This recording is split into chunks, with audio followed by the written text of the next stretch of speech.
Halo semuanya, apa kabar? Baik, untuk tidak memperpanjang waktu, saya akan menjelaskan tentang apa sih peran ayah dalam keluarga. Nah, peran ayah dalam keluarga itu yang pertama adalah sebagai model. Nah, sebagai model, kita dapat melihat bagaimana ayah menjalankan ibadahnya, bagaimana dia memimpin, bagaimana dia mengambil keputusan, bagaimana dia berkomunikasi, serta menjadi pelindung yang baik, bagaimana ia menjadi seorang pribadi yang pemberani, dan bagaimana cara dia berinteraksi sosial di masyarakat. Hal-hal itulah yang kemudian akan diterapkan oleh ayah kepada anak-anaknya agar anak-anaknya memiliki kepribadian yang sama seperti ayahnya.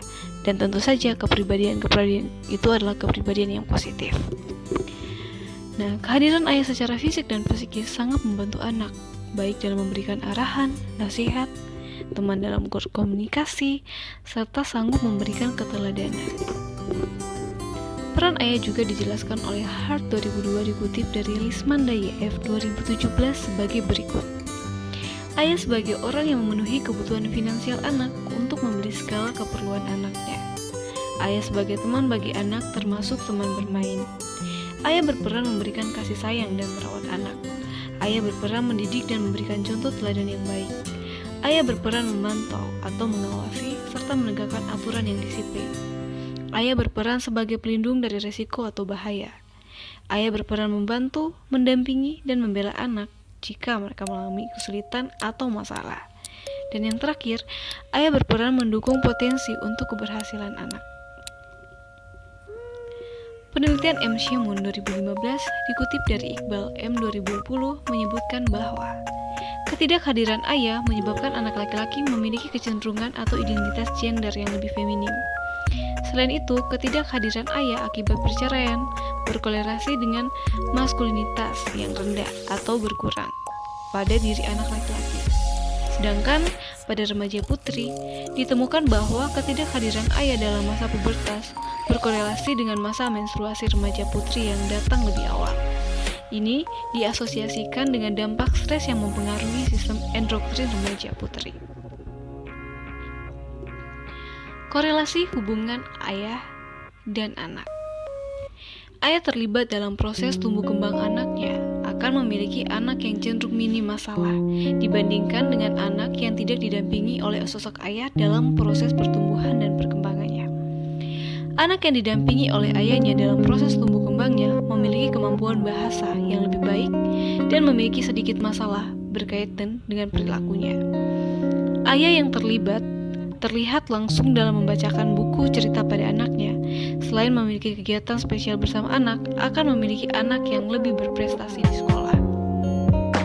Anak laki-laki yang memiliki keterlibatan dengan ayah dalam proses tumbuh kembangnya akan cenderung dapat menyelesaikan masalah dengan baik dan dengan kendali emosi yang cukup baik saat anak tumbuh dewasa. Anak perempuan dalam proses pertumbuhan perkembangannya didampingi oleh ayahnya akan memiliki kemandirian dan rasa percaya diri yang lebih baik ketika dia dewasa. Kita masuk pada ayah dan pendidikan karakter. Ayah memiliki peran strategis dalam memberikan contoh karakter yang positif. Kasus-kasus kekerasan, korupsi, penyalahgunaan narkoba, LGBT berkaitan erat dengan lemahnya karakter yang dimiliki anak sejak kecil. Maka dari itu, peran ayah itu sangat penting bagi anak. Nah, penanaman moral positif sebagian dasar membangun pribadi anak yang tahu perlu ditanamkan sejak dini, misalnya melalui penanaman nilai-nilai agama. Kita masuk pada beberapa karakter yang perlu dibentuk sejak anak kecil. Yang pertama adalah keyakinan agama. Yang kedua adalah kemandirian. Yang ketiga kreatif dan inovatif. Yang keempat kasih sayang. Yang kelima pemimpin yang adil. Peran ayah dan tentunya didukung dengan sosok ibu yang bijaksana dapat membantu pembentukan karakter positif anak, mencakup hal-hal yang sudah tadi disebutkan. Oke anak-anak sekalian, demikianlah materi dari saya. Semoga apa yang saya jelaskan dapat bermanfaat dan berguna bagi siapapun yang melihat atau mendengar